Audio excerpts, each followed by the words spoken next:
Assalamualaikum warahmatullahi wabarakatuh. Alhamdulillahirabbil wa binastain ala murnya wajib wassalatu wassalamu ala asrofil anbiya'i mursalin wa ala alihi washabihi ajmain. Assalatu wassalamu alayka sayyidi ya Rasulullah subhanahu wa ta'ala ini. Alhamdulillah ala nikmatil Islam wal iman wa kafa bima min iman. Nih sekarang saya ngajak si kakak nih. Kakak ini sekarang kan banyak di Bali nih sekarang ini. Kan dia ini sekarang ini kuliah di perencanaan kota ya, beliau di Unipral. Nah, saya ngajarin dia bagaimana caranya usaha gitu. Sebenarnya agak telat sob, tapi ya nggak apa-apa. Dia kuliah juga kan. Jadi kalau anak sekarang kadang-kadang ya di bagian apa sekarang ini? Bagian sesuaikan dengan dunianya, di bagian sosmed dulu supaya kenal usahanya seperti apa. Kalau kita nggak kenalkan usahanya, mungkin nanti suatu saat gimana nggak ya, nggak ada yang terusin usaha saya, bisnis saya, kan harus diterusin sama anaknya. Dan pembelajaran untuk usaha itu penting sob. Kalau saya dulu belajar usaha itu dari mulai 3 SD waktu itu saya inget ya. Jadi saya mungkin sebenarnya ayah saya tuh udah ngajarin ibu saya itu dari mulai saya di asuhan, karena ibu saya itu kalau ini kalau bapak saya kan punya ini penyalur pupuk gitu, distributor pupuk gitu. Jadi dari Jonggol, dari Cariu tuh ngambil ke bapak saya semua. Gunung Putri, Citerep gitu, hampir sepertiga kabupaten lah gitu. Ngambil ke bapak saya semua, pemain besar dulu, gudangnya besar. Jadi ibu saya itu kalau ngelayani pelanggan, konsumen, itu sembari gendong saya tuh nyusunya kuat gitu, sehingga kepala saya agak bukan peang, penjol ya, atau gede kepalanya karena nyusu naik miring aja gitu. Jadi saya, ya Allah, saya tuh banyak nyusahin ibu saya dulu, nyusu saya terlalu banyak gitu.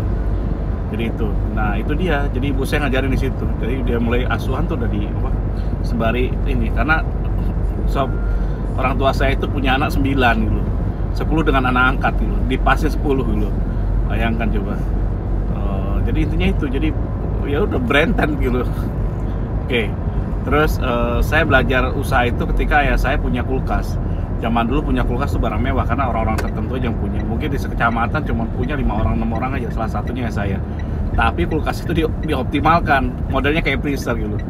Dibuatkanlah es sirup itu loh yang pakai plastik itu loh. Pertamanya saya agak minta uang ke bapak saya gitu.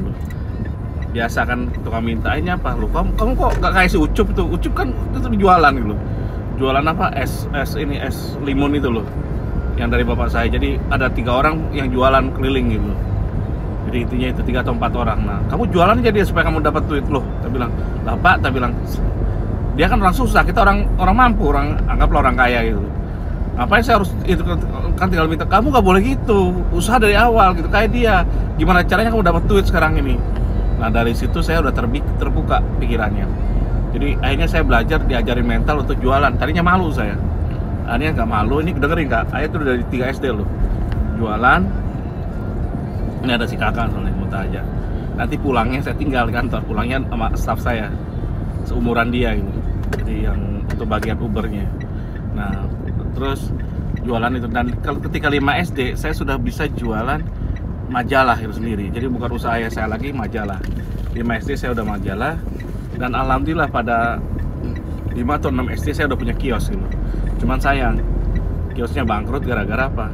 Modalnya habis. Saya kerjasama kan dengan saudara jauh ya, tetangga gitu. Nah dia yang lakukan, dia pakai untuk biaya kuliah. Saya masih ingat dulu. Saya sakit hati nggak? Kagak. Jadi saya jatuh bangkrut tuh bukan dari sekarang, dari mulai 5 SD saya udah bangkrut. Jadi saya nggak sakit hati. Kenapa? Saya niatnya cuma kerja atau aja, cuman mengoptimalkan apa yang bisa. Bayangin loh, 5 SD itu saya bisa ngambil barang itu, majalah itu sampai ke Pulau Gadung. Dari Cilengsi ke Bekasi naik mobil loh Kak, dulu kayak mobil angkot itu loh, ke Bekasi ke Pulau Gadung, ngambil majalah, pulih sana, bawa ke Cilengsi. Nah waktu itu di Cilengsi itu baru ada perumahan gitu, ada 2 perumahan bagus gitu. Jadi dulu orang-orang perumahan itu orang-orang kaya maksudnya gitu. Kalau sekarang kan orang tinggal di perumahan kan biasa gitu. Kalau dulu termasuk orang kaya gitu. Bayangan kita di kampung gitu, di Cilengsi. Sekarang Cilengsi jadi kota ya. Jadi itu, jadi jual ke majalah ke perumahan itu, orang intelek lah gitu loh. Ada majalah Gadis, Jelita, inget tuh Kartini, terus Femina itu jual-jual kayak gitu. Sampai punya kios di itu, nah tapi tutup. Nah, saya SMA, saya udah jadi wakil direkturnya ayah saya gitu. Jadi SMA tuh saya nggak minta uang lagi. Jadi ayah tuh SMA tuh nggak minta uang, nggak minta uang, nggak minta apa, uangnya dapat. Sepatu keren Adidas, Nike, Adidas sih zaman itu tuh terkenal tuh, sama Diadora. Nah itu saya dulu ini tuh beli sendiri gitu, bukan dari gimana. Jadi saya udah punya uang gitu. Makanya terus saya diangkat anak orang Chinese. Meskipun saya usaha seperti itu, saya diangkat orang Chinese itu SMA itu, SMA kelas 1 2. Tiba-tiba, tapi saya kan meskipun usaha itu tidak pernah nangani orang gitu. Dalam artian buatin nota segala macam-macam. Ternyata orang Cina ngedidik orang itu, anaknya itu dari mulai kecil sob. Dari mulai kelas, ada si Ahong namanya, saya tuh diangkat anak keluarga Chinese gitu. Jadi Ahong, Ajwe segala macam-macam itu belajar usaha itu dari mulai dia baru belajar nulis buat nota itu. Saya nggak pernah buat nota itu. Suatu saat ada tamu pelanggan tiba-tiba ke konsumen, mami saya kan buat ini, orang tua angkat saya punya toko bangunan besar gitu sih. Nah ada pelanggan datang gitu, terus akhirnya saya ditantang gitu, ayo kamu ngelawan Ajwe Wan katanya, bisa mampu nggak gitu. Jualannya siapa yang banyak-banyakan gitu, kamu deh yang duluan, kamu yang milih mana yang untuk Ajwe mau untuk kamu. Nah udah, karena saya milih, saya pilih. Oke, tiba-tiba ada orang beli semen gitu atau beli apa gitu. Ya udah, beli cat lupa gitu tuh. Beli cat gitu. Ya udah. Nah, ini saya pilih nih, beli cat. Udah ngomong. Dapatlah, anggaplah sekarang cat itu 100.000 atau 200.000 gitu. Ya udah, dapat. Dan saya waktu itu nulis nota aja gemeteran gitu, takut salah. Tapi si Ajwe itu enggak, lancar banget kalau saya, karena tidak terbiasa bisnisnya. Setelah itu si Gerian Ajwe. Nah, saya beli kan orang keren nih, bawa mobil orang keren, chat saya dapat 200.000 lah gitu. Tiba-tiba si Oje orang kampung gitu, kayak Pak Haji itu loh. Terus saya datang, wah kalah deh Ajwe sama saya nih. Jadi saya pikir saya bakal menang gitu. Karena memang yang datang Pak Haji biasa, belinya paku, waduh tambah kalah dia. Paku paling banter 50.000 gitu. Kan sekilo 2 kilo gitu berapa gitu. Beli paku Pak Haji ya. Tapi hebatnya si Ajwe habis ngomong beli paku, selayani paku, mau ditulis, Pak Haji, lagi buat paku buat apa sih? Buat kamar mandi nih katanya. Loh kan butuh usuk, tuh ada usuk murah Ji katanya. Akhirnya beli usuk. Habis beli usuk, beli macam-macam, beli triplek, beli macam-macam, semua beli. Totalnya saya dapat 200.000, si Ajwe dapat 2 juta itu. Loh kan kalah sob. Bayangin loh, saya kalah dengan anak 5 SD, 6 SD, bayangkan. Jadi orang Chinese itu ngajarin anaknya itu usaha itu dari mulai SD. Itu loh Kak, dari SD. Kita kadang-kadang kurang ngajarinnya. Jadi intinya apa ya? Jadi kalau dari kecil tuh terbiasa orang itu jiwa wirausaha itu. Dan saya diriin perusahaan jadi miliarder itu SMA, karena memang dari awal udah dididik seperti itu. Jadi pas bapak saya waktu itu sangat dari sakit hati sebenarnya saya buat perusahaan itu. Pertama, karena saya itu wakilnya bapak saya, kan keputusan kan di ayah saya gitu. Saya udah ngomong ke ayah saya, Pak, jangan pakai stensil lagi gitu, karena orang udah pakai offset gitu. Waktu itu ayah saya kan nyetak hampir setengahnya Kabupaten Bogor itu dicetak semua gitu. Ngerjakan banyak orang sob. Kepala sekolah, guru itu cari tambahannya di situ tiap 3 bulanan gitu. Saya udah ngomong, termasuk saya buat undangan, kadang saya uang tuh banyak soalnya. Kenapa? Saya bayangin loh, saya buatin undangan, contoh undangan diketik pakai stensil tuh pakai, ngerti lah. Dan saya badan saya gede gini karena saya jangan pakai motor, saya pakai tangan sendiri loh. Itu olahraga dan saya nikmati loh. Nah itu dia. Nah saya udah ngomong ke ayah saya, ganti mesin stensil menjadi mesin offset. Bapak saya karena suppliernya mesin itu dia cuman nyiapin stensil Haji Jaja di Bandung, di Bogor, dia tidak mau, Haji Jaja nggak punya ya stensil aja gitu. Akhirnya bener sob, pada tahun berikutnya kemasannya cuma sebentar aja, berapa tahun, 5 tahunan lah gitu, 3 tahun, 4 tahun, 5 tahunan, tiba-tiba jatuh. Gara-gara apa? Orang udah beralih ke offset lebih bagus hasilnya. Dan saya kesel banget ini. Udah gitu udah, akhirnya saya bilang besok saya mau buat perusahaan sendiri supaya saya nggak diatur oleh saya gitu.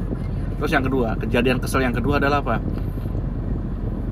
Saya selama ini kan supplier nih, belajar usaha supplier. Om saya tuh yang punya perusahaan. Om saya tuh CV Atlas namanya, perusahaan pengusaha besar.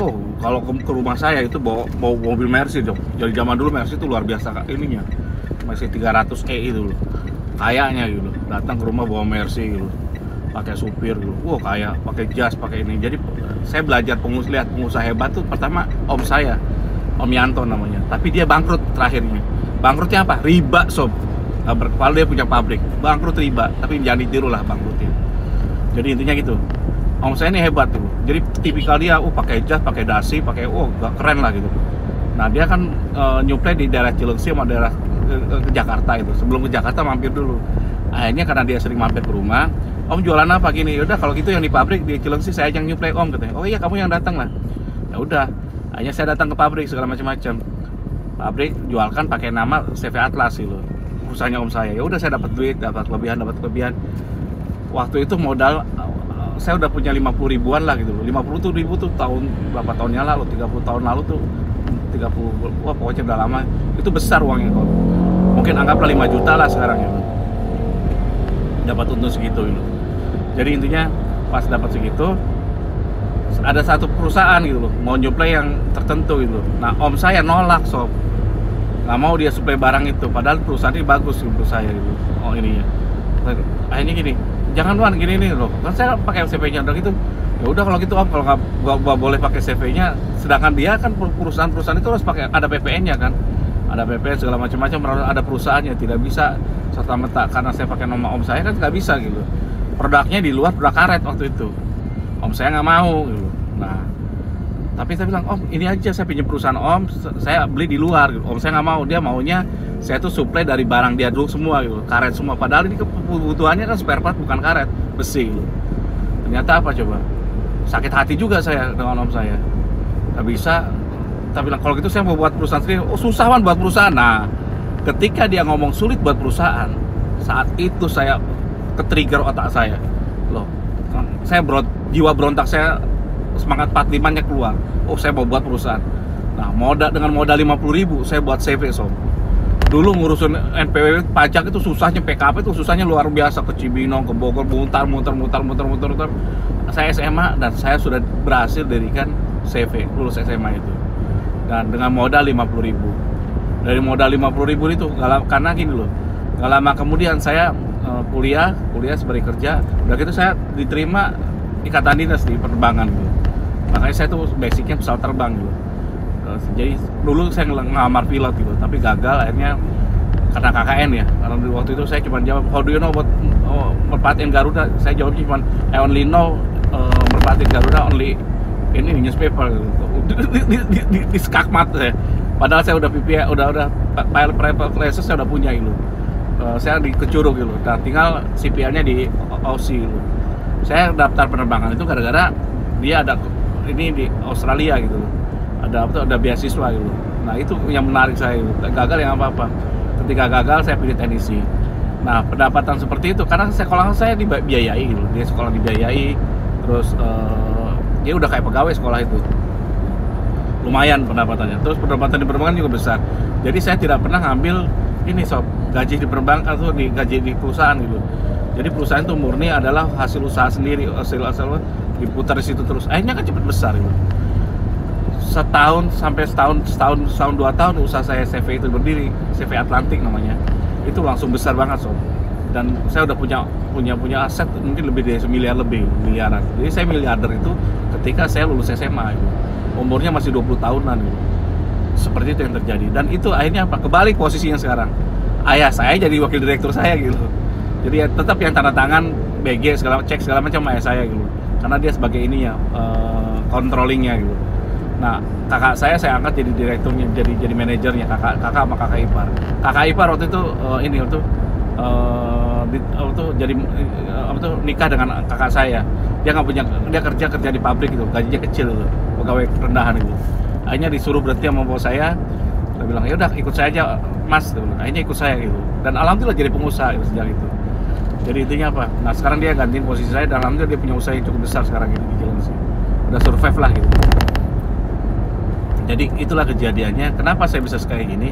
Karena saya dididik dari awal sob, dari mulai kecil, dari mulai ini. Jadi nggak ada salahnya kita ngedidik anak kita seperti itu. Kalau salah banyak salahnya, kalau kurang banyak kurangnya. Wabillahi taufiq wal hidayah. Wassalamualaikum warahmatullahi wabarakatuh.